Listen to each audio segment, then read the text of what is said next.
That's RuPaul's Drag Race. Very, very popular TV show. Sort of, it's a talent show for people who are into the art of drag, let's say that, or do they do it professionally or for a hobby?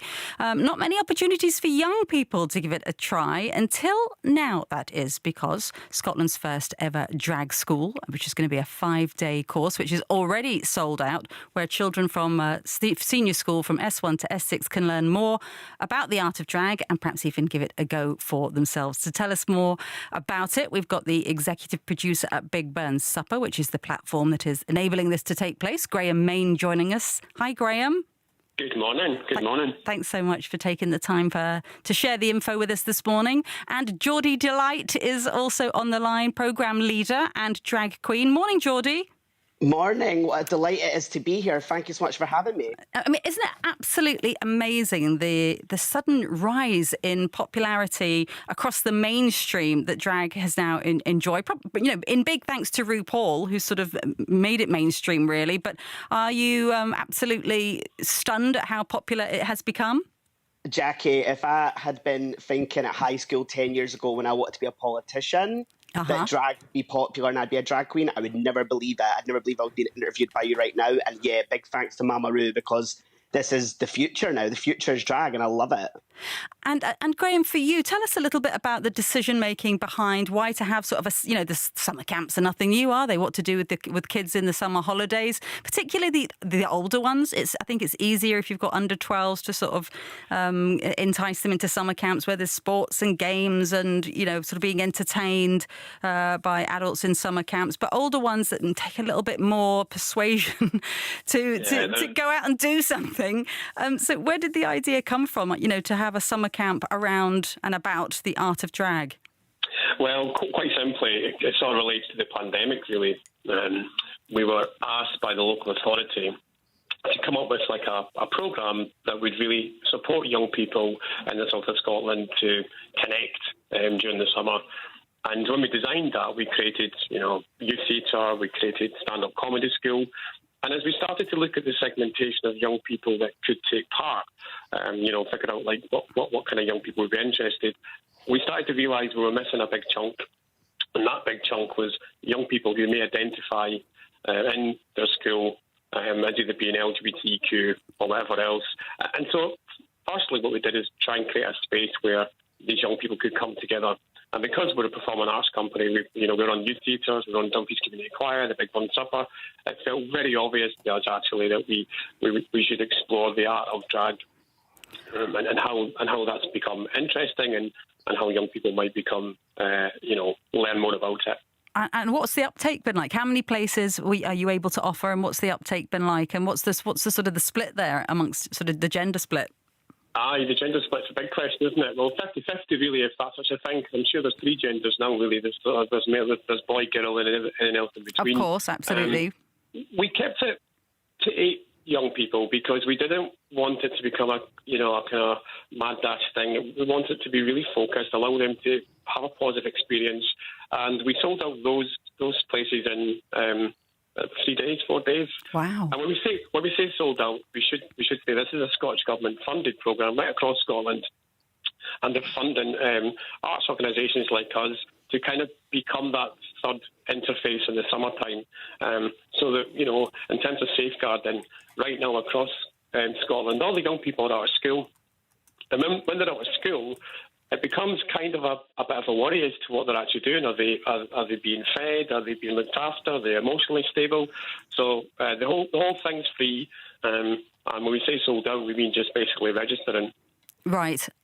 And it's going to kick off. It's next week, isn't it? Yep. Starts on Monday and goes Monday to Friday, 10 a.m. to 4 p.m. And Jordy, you're going to sort of lead the programme, and that's not that you've been a youth workshop leader before, so you're sort of well skilled in how to handle those things. But what's going to be on the curriculum? Is it going to be? It's essentially youth theatre, isn't it? It's a performing arts school, particularly looking into this niche of the art of drag. What sorts of things will you be teaching? Yeah, I mean, I feel like I'm the Miss Honey of drag for next week. It's going to be so much fun. I've collated and put together a programme with the lovely Natalie from Big Burns looking at LGBT history, so the Stonewall riots, and we've got Lady Rampant from Glasgow running that. We've got a drag king called Dean Gummer doing physical theatre and stand-up. We've got myself and Fauna Love sort of leading the week with singing, lip-syncing. And, you know, for me personally with drag, as you've just mentioned, you know, I worked in youth theatre prior to doing drag. So, you know, for me, there was quite a lot of negative feedback when this sort of came out, that we were going to be doing this drag school.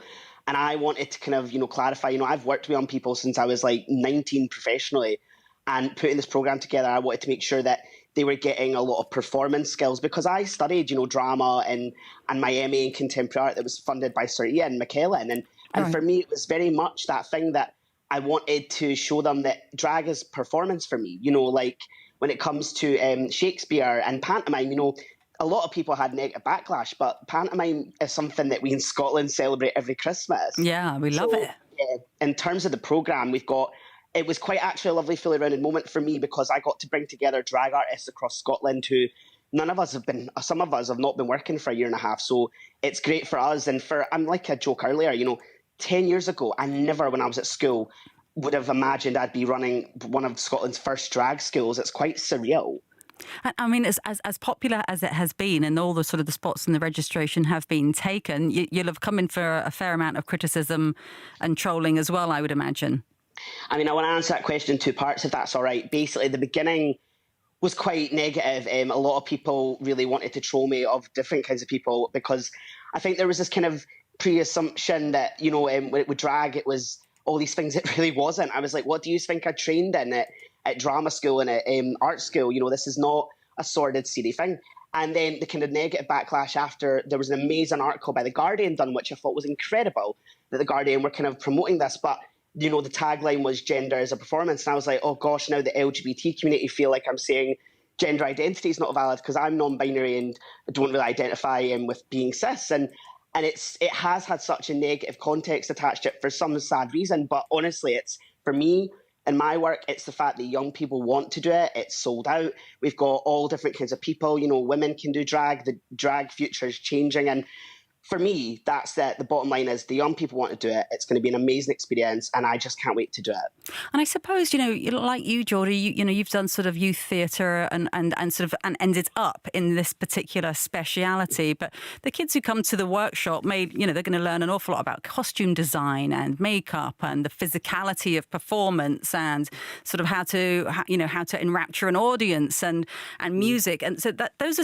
are sort of skills that aren't necessarily, they don't have to. It doesn't mean they're going to go down that path. That could sort of trigger some sort of passion for them about going into musical theatre or cabaret or becoming a musician or becoming a producer themselves. I mean, it's a very broad. As much as it's a niche, you know, costumes, makeup, physicality on stage. I mean, there's sort of absolute the toolbox that every performer needs. I mean, for me personally, like, you know, I'm going to keep my ego in check here, but I work with the National Theatre Scotland and the BBC regularly. So it's not like I'm this sort of drag queen from a nightclub coming in doing this, which obviously drag queens from nightclubs are incredible too. I work with a lot of them professionally, but I'm coming in with a set of skills and I'm helping these young people, you know, if they want to work in this industry, I'm working with the professionals now and I know the kind of bar that's to be met. So you're totally right with drag, you know, like I said earlier, it goes back to Shakespeare, you know, when gender swapping roles was so prevalent. So yeah, I completely agree with you that this is a skill set programme and it was put together with me and Natalie, who's a producer for Big Burns, and Graham obviously has been overviewing that too. So Graham, for you, you'll sort of watch with interest to see how well this one goes, and in all likelihood there would be